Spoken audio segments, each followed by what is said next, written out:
son. I said, you know, they just had a Polish pope. Will we ever get a black pope? He said, yes, my son, but not while I'm gone.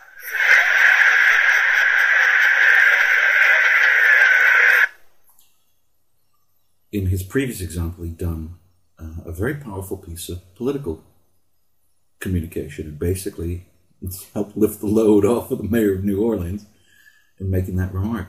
Then he said, so color really does matter. And now he's making a joke about God being racist.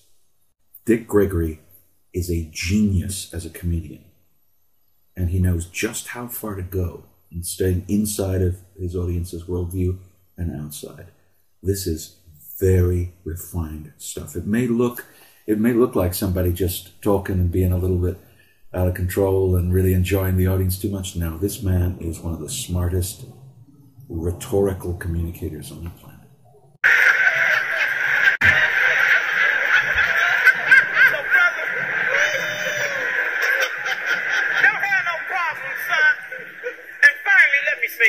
Thank you. Thank this movement. I'm not talking about the ones we know about. I'm talking about the ones we don't know about.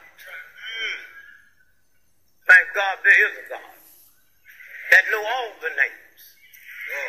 And because of this movement, I didn't come up in a civil rights family. Nobody teach me that. I thought everything was okay. I didn't get it at home. And when I heard it at home, I heard it from some ignorant point of view. Is these redneck, uneducated, pot-belly crackers that create the problem. And at 9 years old, I say, since when that type of white boy determined public policy? My problems with the president of Harvard, and Yale, and MIT, and the major corporations until we leave this little petty boy alone. We will never deal with it. And so again, I say, where I am from this movement, it gave me a turtle philosophy. After looking at that black woman I'm married to and being part of this movement, I am the turtle. Hard on the outside, soft on the inside, and willing to stick your neck out. That's what it's about.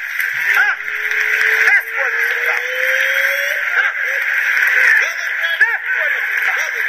And all of us in this movement, I'll come up as a black man thinking hard on the inside, hard on the outside, but I wasn't hard on nobody but black folks.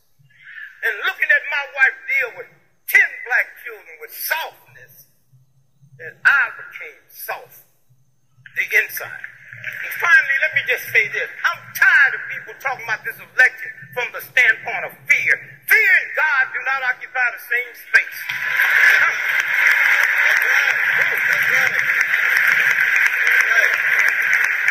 Listen. I don't want nobody to tell me and tell my grandchildren to go to the polls and vote against something. That's ungodly. With the beauty of this country and all the things we got to vote for, you don't want to tell me about Bush. When I see him on TV, I say to my grandchildren, if he was alive, he'd be a sick man.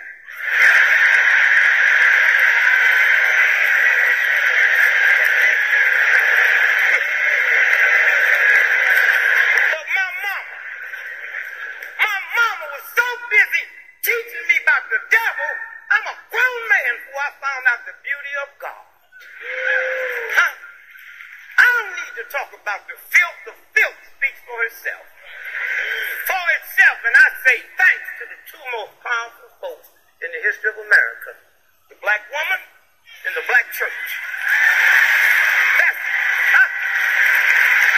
Huh? And I never knew how smart that black woman was. So I look at my wife Lillian. That didn't make it. It was when Kobe Bryant got in that mess. You remember? They accused Kobe Bryant of raping a white woman, and he went home and bought his wife a $4 million diamond ring. me tell you something. If a white woman accused me of raping her, and I go and give my wife a $4 million diamond ring, she'll go get 2 more white rings.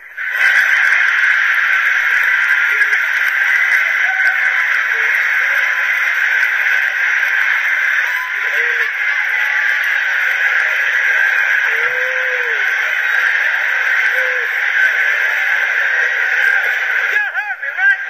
Because she got enough sense. She got enough sense to know wherever that ring came from, there's a matching necklace and bracelet. So we went from the section where he talked about Chocolate City, and then he had his conclusion. So, color is important. Now he's just told a joke, almost a form of distraction, and this came from his act. This wasn't the first time that he said a lot of these things. Many of these jokes actually come from his act, but it's how he's using them. So now he's just suggested that God is racist, and you see that sits squarely within how his audience feels. It's like everybody is against them. And he's now going to start to drive towards what looks like a conclusion. And here's the thing about Dick Gregory as a rhetorical communicator and also as a comic.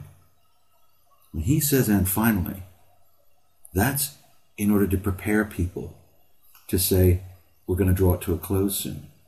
But notice, he doesn't close. He keeps going. No matter how many times he says, and finally, he's going to go further. And you're going to start to hear some of those anchors that he set up earlier in winding the audience straight up.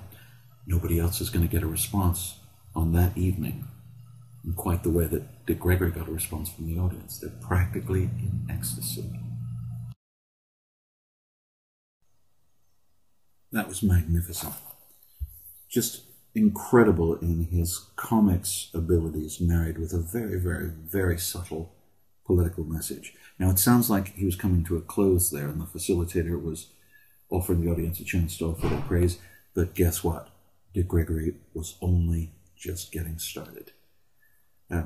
Dick Gregory, as I said before, is well worth studying, both as a model of storytelling. His comic ability and timing and his rhetorical abilities are exceptional. Go to dickgregory.com and you can read about his philosophy and ideas.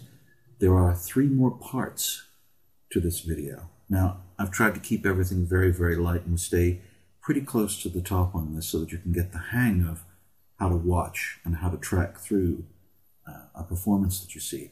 But it's well worth going and watching parts 2, 3, and 4 in this series.